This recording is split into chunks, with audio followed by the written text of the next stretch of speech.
I'm Sam Roberts of the New York Times. Welcome to the New York Times Close Up, a tumultuous, divisive, and very expensive midterm election, one that generated massive voter turnout. In a few minutes, I'll be talking to three of my Times colleagues about the fallout and lessons from this week's voting. Later on, I'll have some additional thoughts to share on coda. But we begin with a superb piece of reporting in this Sunday's Times Magazine, and you can read it online as well. It examines why law enforcement failed to see and failed to act on the rise of the far right and violent white nationalism.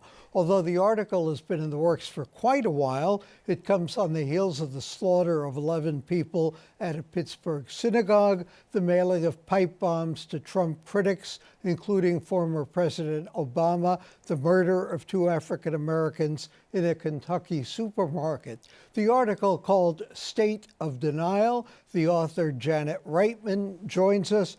Janet, it's great that you got this article out in timely fashion after what's been going on. Let me ask you, is it fair to make a causal connection between the fact that so many people in law enforcement these days are white and the fact that law enforcement has been lax in cracking down and even observing the rise of white nationalism? Personally, I think to some degree, yes. I mean, I think that law enforcement and our federal government in general is largely white, and that we as a society have a very difficult time. I think it's in terms of a white law enforcement, a white society in many ways. Have a hard time looking at violence within our own culture. I think it's been, particularly since September 11, 2001, it's been, much easier and very much encouraged to look outside of ourselves, to look at the Muslim community, to look at other groups whose ideology may be threatening to us, rather than to look at some of the sort of native ideologies. I mean, white supremacy has been part of the American, landscape for generations and generations, and I think it's been very, very difficult to really confront that. It's a hard thing to reconcile, but how much does the media play into this? How much does the fact that we cover this encourage it, draw more followers to these groups? Obviously, if they're killings, we can't not cover it. But how does that contribute to the growth of these groups? I think it's a really important question. So. And it's hard to answer, because there is a really valid argument against giving these groups a platform, which would mean promoting them in some way, or glamorizing them in some way, or building them into something that they're not. And to some degree, media, most mainstream media, I think, have definitely done that to one degree or another over the past year or so. And just in terms of kind of building this alt-right movement into what seems to be this massive phenomenon, when in fact, how many actual deep followers it may have is debatable. But I also think that, an ABC poll that was taken right after Charlottesville found that around 10%, it was 22 million Americans, believed in some tenet of what would be considered alt-right. About 10% of them believed in some degree of anti-Semitism, frankly. So that's a lot of people. That's about 10% of the population. Mm-hmm. And so if that's the situation, I think that it's important to look at these people, to meet them, to to kind of explore their behavior, and then to, as I did in this piece, to then confront what law enforcement and authorities in general are doing about that behavior, and hold them to account if they're not doing anything about it. Janet, speaking of confrontation, these are people who, for the most part, are Christian men. Mm-hmm. You are a Jewish woman from the New York Times. Yeah. What was it like confronting these people head on? You had the good fortune of being able to interview them. Yeah, I have never had a problem with this actually, and the young man in my article, his name is William Fears. He was a very polite guy, and went out of his way to not be hateful towards me personally.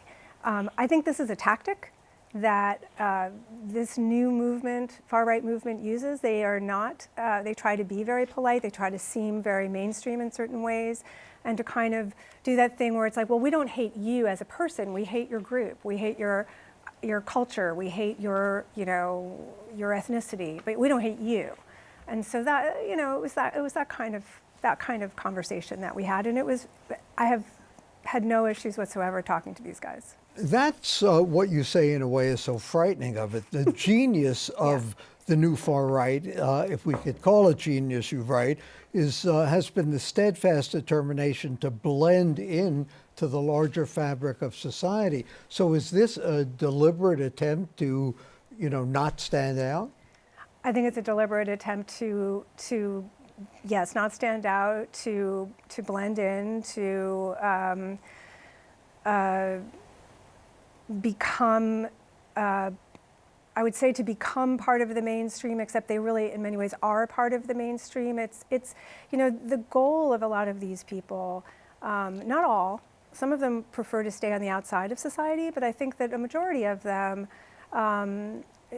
prefer to be part of our society and to kind of, there's a term that the right has been using a lot over the past year or so called moving the Overton window, which is this term of, how far, like what kind of nasty thing can you say? What's the most outrageous thing that you could say, that you would be permitted to say, that might move public perception over just a slight bit? And so, for example, pushing out swastikas, normalizing the swastika, what does that do?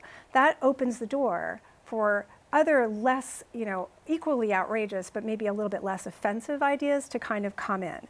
And so these guys are trying to weave their way into our society through kind of normalizing themselves, whether it's by normalizing imagery or normalizing just the way they look, the way they speak. How much more of this is normalized by what's coming out of the White House, and how much less control over it is there because of a lack of aggressive enforcement by the White House? I mean, I think a lot of it, I think it's a kind of a loop. I think that the White House is certainly, well, actually the Trump campaign originally, the Trump campaign's rhetoric helped bolster this movement, helped give them a bigger megaphone.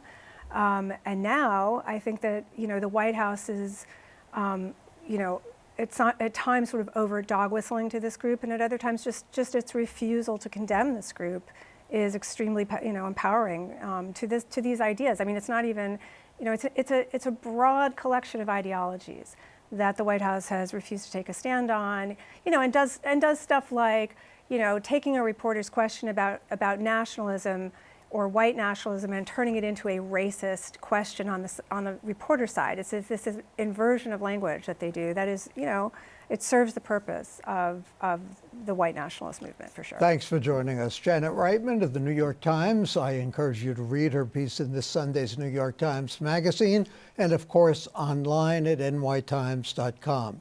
Up next, the Dems took the House, the Republicans tightened their grip on the Senate. What are the big takeaways from the midterms? My New York Times colleagues weigh in.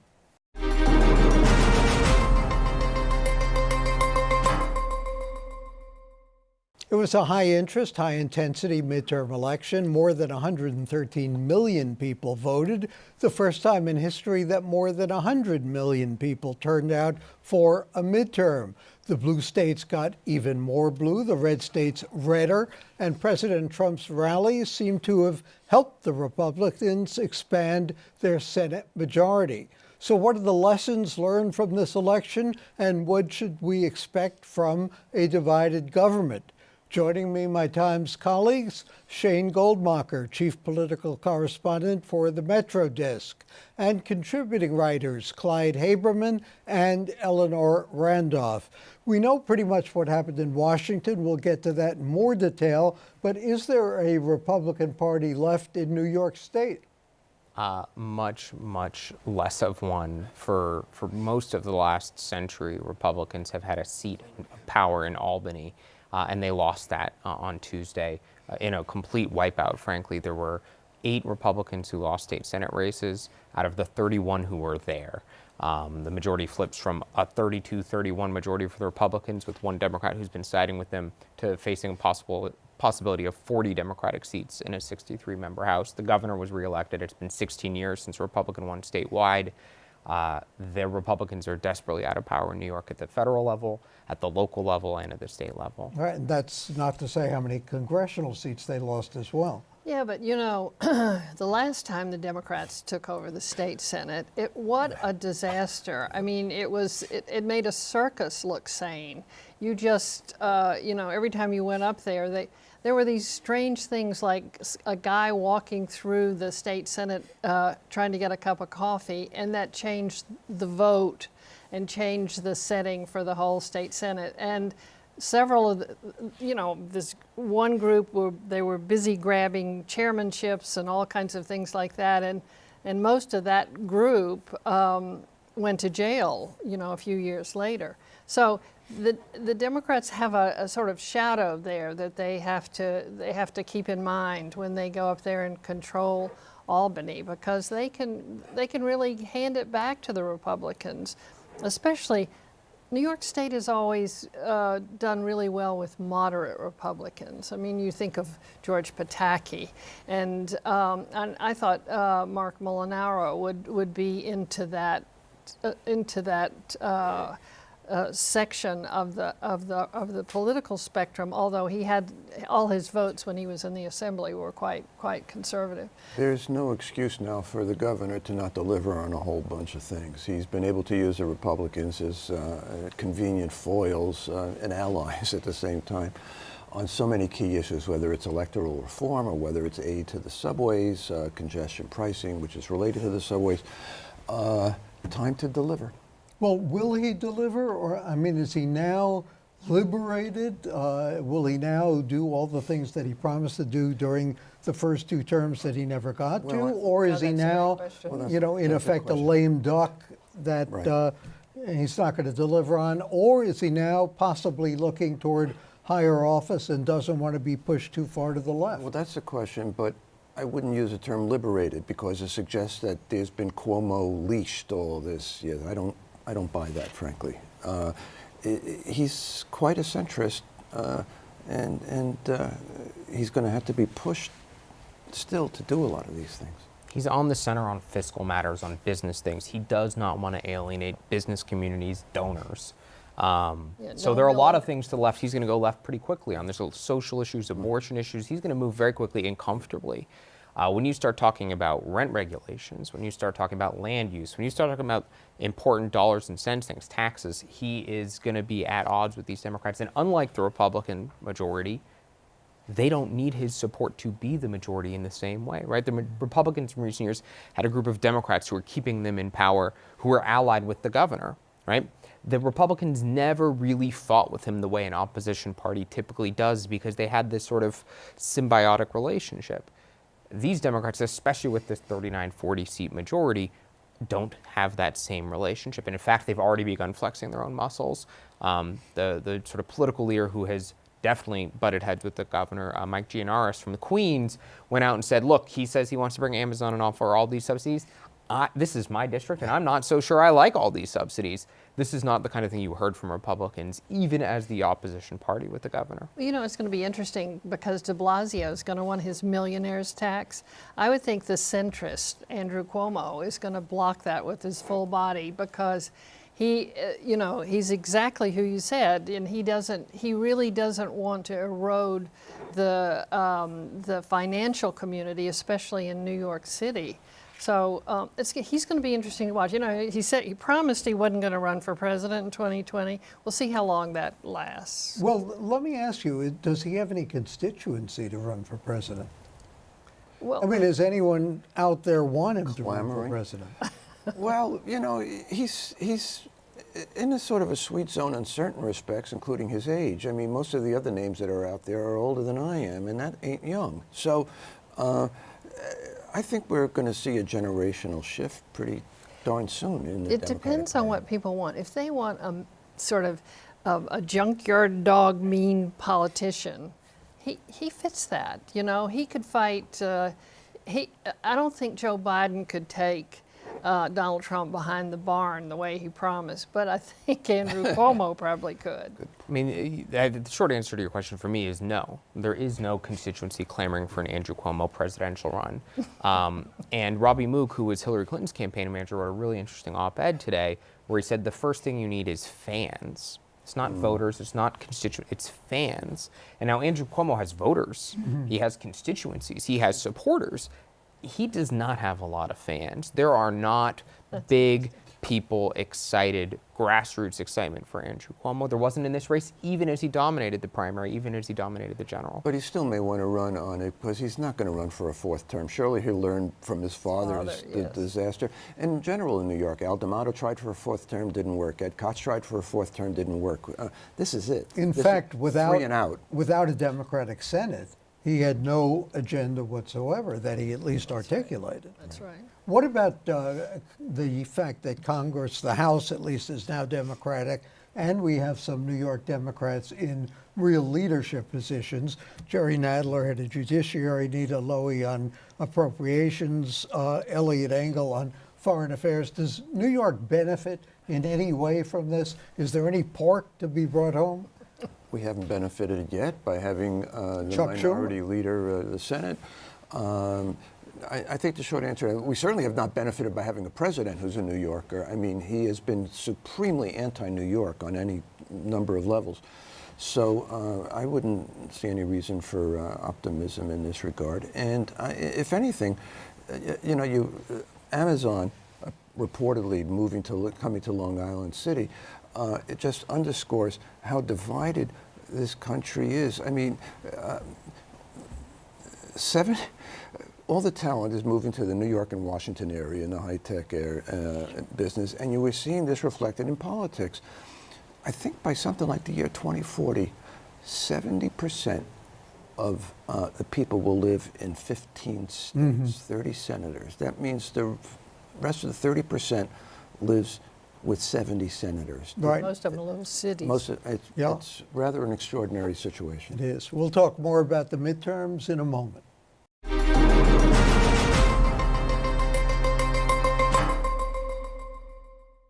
We're joined by Shane Goldmacher, Clyde Haberman, and Eleanor Randolph. We're talking, of course, about the midterm elections. Eleanor, it's now past the elections. What about Mike Bloomberg?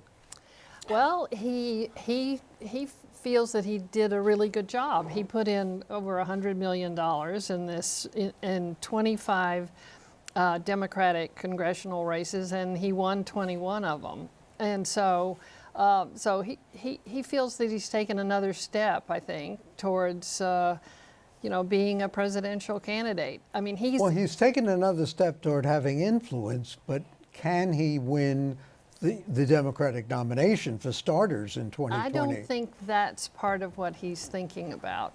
I mean, the question about whether he can win the primary, it'll be really hard for Michael Bloomberg to win a Democratic primary. And I think he knows that. But this is, I think the one thing he doesn't want to do is be an independent and take votes away from whoever the Democratic candidate is. Which is what he was worried about in 2016. That's right. He was afraid he was going to elect Donald Trump. Well, whoops. But you know, I mean, if he runs in the primary, if he loses, he still can support the Democratic candidate. I mean, he's basically a Democrat. He's like much like Cuomo. He's a fiscal conservative with a lot of Democratic attachments. So. Which is what he always was, and just became a Republican because it was easier to run for mayor that way. He was a Rico, you know, and or Rhino, I think it's called. Rhino. Sorry, Rico's No, sorry, Rico's something not else. Rico. No, but I think he's at the what I call the why not stage. I mean, he will be 78 when he runs, and you know, and he likes being out there. He likes being in the middle of things. So I expect to see him out there. Did we see any surprises around the country in terms of the races, or were things pretty much the way we expected? Oof. Oh, I should leave it to Shane. There were a few, I think. I mean, I thought perhaps John Tester might lose his seat in Montana, but he held on. Heitkamp lost much bigger than I had anticipated, and it's not even just so much surprises as, to some degree, I would argue, disgust. You know, the state of Georgia. I mean, in what system that doesn't qualify as the kind of country that the president scorned with a vulgarity, do you have a guy who's running for governor be the same guy who decides ballot conditions and access and all the rest of it? This is even beyond third world. Mm-hmm. I mean, I think that the results of the election really showed that the country is increasingly moving toward basically a parliamentary voting system, which is that Democrats in blue states are voting for Democrats, red states are voting for Republicans. That is systematically problematic for the Democrats in the Senate, where there are more red states than blue states. And it's frankly problematic for Democrats in the House as well, because Democrats are more geographically tightened into urban areas. What helped them this year is that they just overwhelmingly won the suburbs.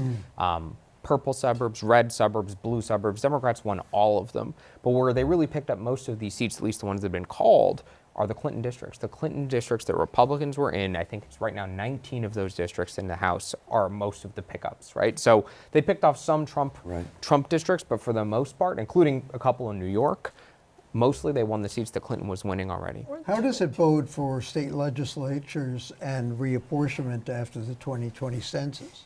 I mean, just briefly, there were 900-something seats that Democrats lost in the Obama era. They won back 300 of them at the state legislative level. That sounds great until you realize you would need 3 of those waves to catch up to where they were at the beginning of the Obama administration. They made part of their way back. Look, Republicans won't be able to gerrymander as many districts as they did in 2010 because of the results on Tuesday. And people will watch that. You know, I mean, Sam, we've been talking about redistricting forever, but the thing is, it's always been considered dull but important. Finally, you know, you've got Barack Obama and Eric Holder actually talking about this and making it clear that if you don't like the fact that many, many, many more of your friends went out and yet your non-friends elected a congressman, that's why. You know, these maps are not nothing. These maps are what it's all about. And to some degree, the answer to your question depends on the lawsuit against this hideous Wilbur Ross proposal on dealing with folks who are not necessarily citizens, and whether they get counted as part of the populace. And of course, that's another reason why, for the Democrats at least, the control of the state Senate is so important to actually exercise responsibly and to keep for 2020. Thanks to Shane Goldmacher, Clyde Haberman, and Eleanor Randolph. And I'll add some thoughts on coda next.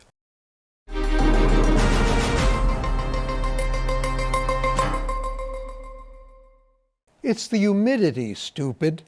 That may emerge as the enduring catchphrase of the 2018 midterm election in New York, a humiliating echo of Bill Clinton's strategy, the economy stupid, that beat George Bush in 1992.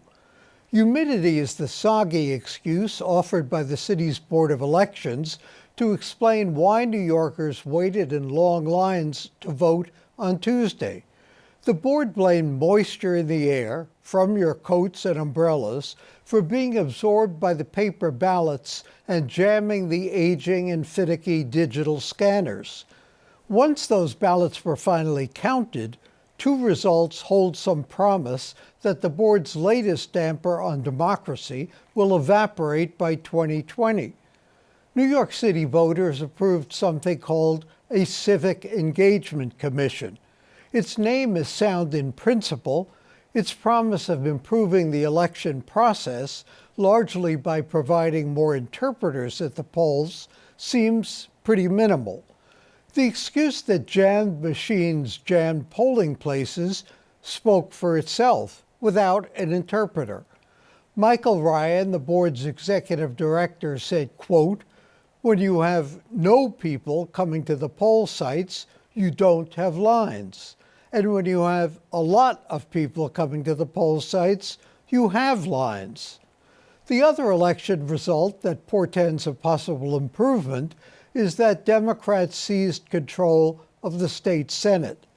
The last time they held a decisive majority, they squandered the opportunity.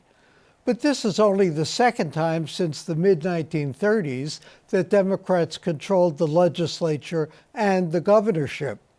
Come January, they can pass bills to reform the Board of Elections and fulfill other promises that Democratic lawmakers and Governor Cuomo claimed for years were stymied by Republican senators.